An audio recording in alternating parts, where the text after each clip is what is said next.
Welcome to Accreditation Made Easy, the podcast that takes the stress out of accreditation. I am your host, Areaka Jewell, and in each episode, we'll deliver actionable tips, expert insights, and practical strategies to help streamline the process.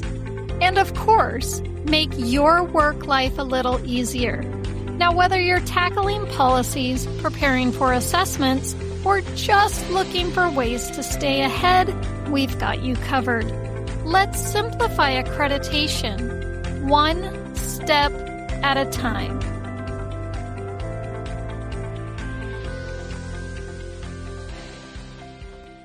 Well, hey friends, welcome back to another episode of Accreditation Made Easy, the podcast that takes the stress out of accreditation. I am your host, Areaka Jewell. Today we're talking about something that sounds pretty basic, your accreditation cycle. It's one of those accreditation terms that we use all the time.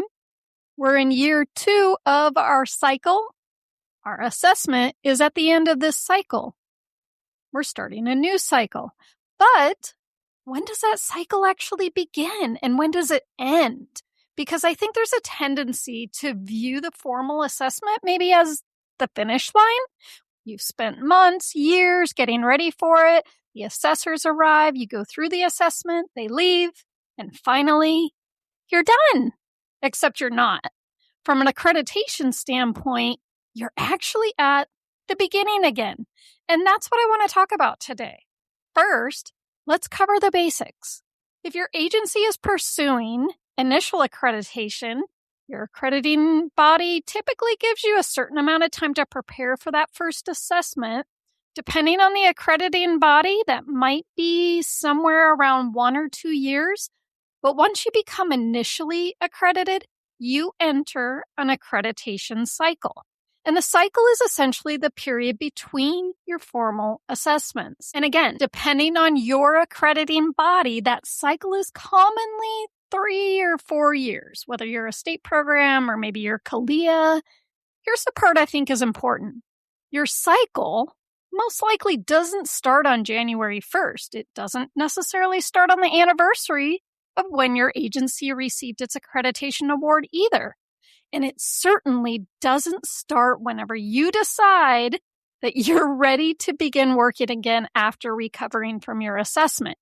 Your new cycle begins the day after your formal assessment ends. Let me repeat that. Your new cycle begins the day after your formal assessment ends. So let's say your initial formal assessment was March 12th through March 14th of 2024. Your accreditation cycle then begins March 15th, the day after the last day of your formal assessment. Then let's say that your first reaccreditation 3 years later is April 2nd through April 4th of 2027. Your cycle runs all the way through April 4th, that last day of the formal assessment. So March 15th, 2024 through April 4th, the last day of the reaccreditation assessment in 2027, that's your cycle. And on April 5th, congratulations, you're on day 1 again.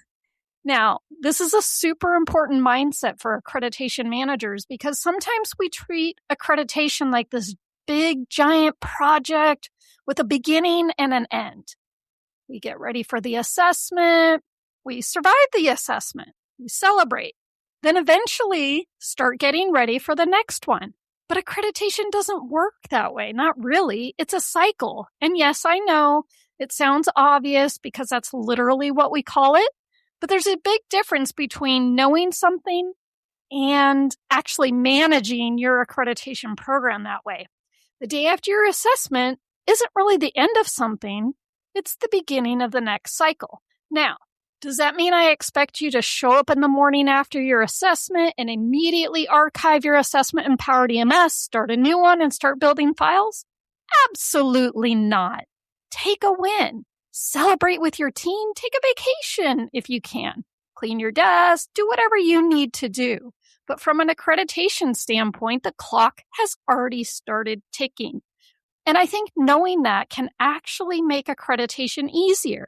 Because if you think about accreditation as something you continuously maintain instead of something that you periodically prepare for, then you're much less likely to find yourself scrambling as the next assessment approaches. There's another piece of this that can cause confusion. If somebody tells you your agency is on a 3-year accreditation cycle, it's really tempting to look at your last assessment date, add exactly 3 years, and assume that's when your next cycle ends.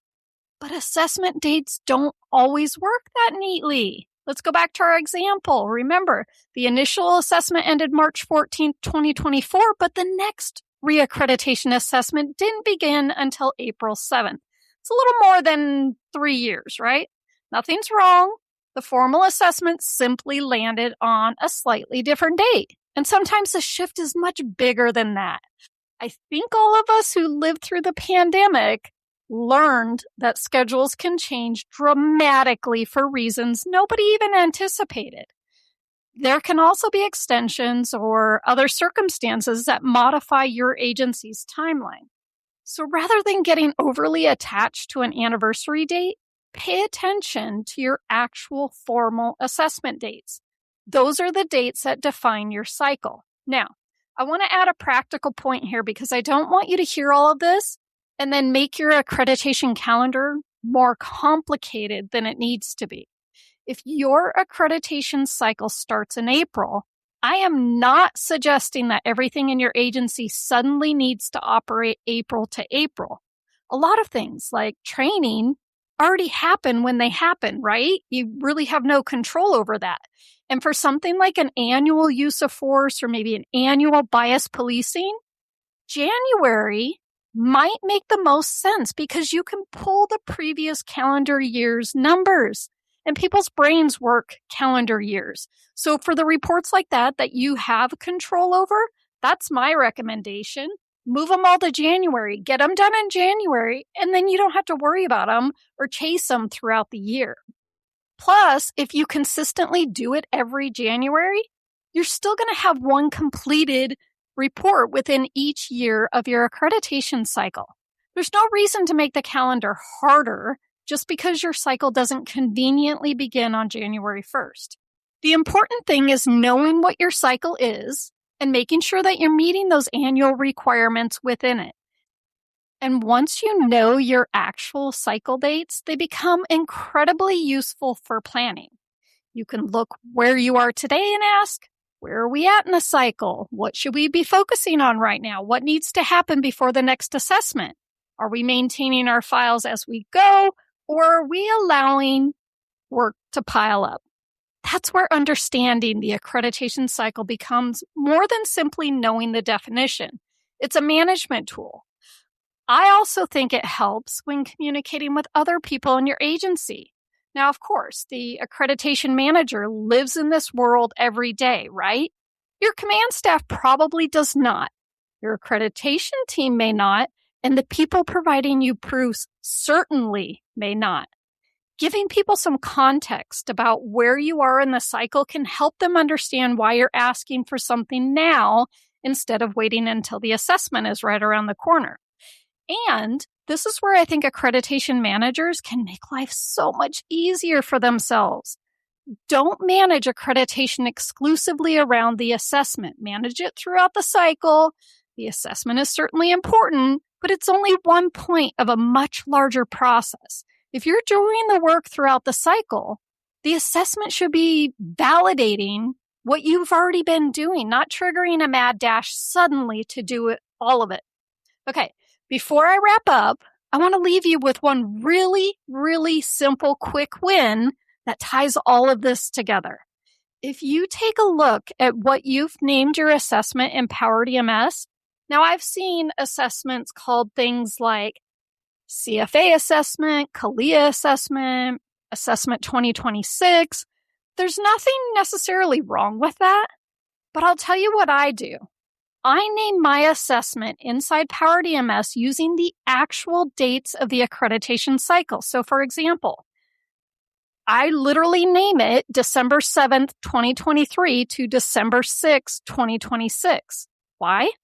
Because once you name the assessment that way, those cycle dates are right there across the top of literally every page, every standard in the assessment, as well as that's what it's called on the left-hand navigation column.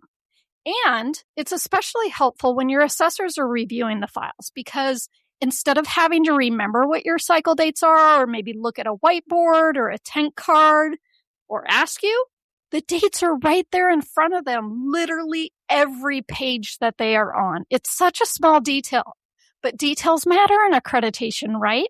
So that's your quick win for this week. Rename your assessment using your actual cycle dates. It just takes a minute. And from that point forward, everyone working inside the assessment has the time frame they're reviewing right in front of them.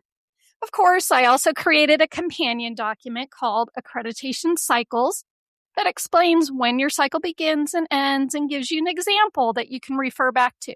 I'll put a link to it in the show notes. So in wrapping this up, thanks so much for listening to another episode of Accreditation Made Easy. If this episode helped you think a little differently about your accreditation cycle or gave you one quick improvement to make inside your assessment, please share it with another accreditation manager who might find it useful. Better yet, share the link to subscribe. It's free to do so. www.accreditationacademy.net/sign up. All right, friends, until next time, let's keep making accreditation easy, one step at a time.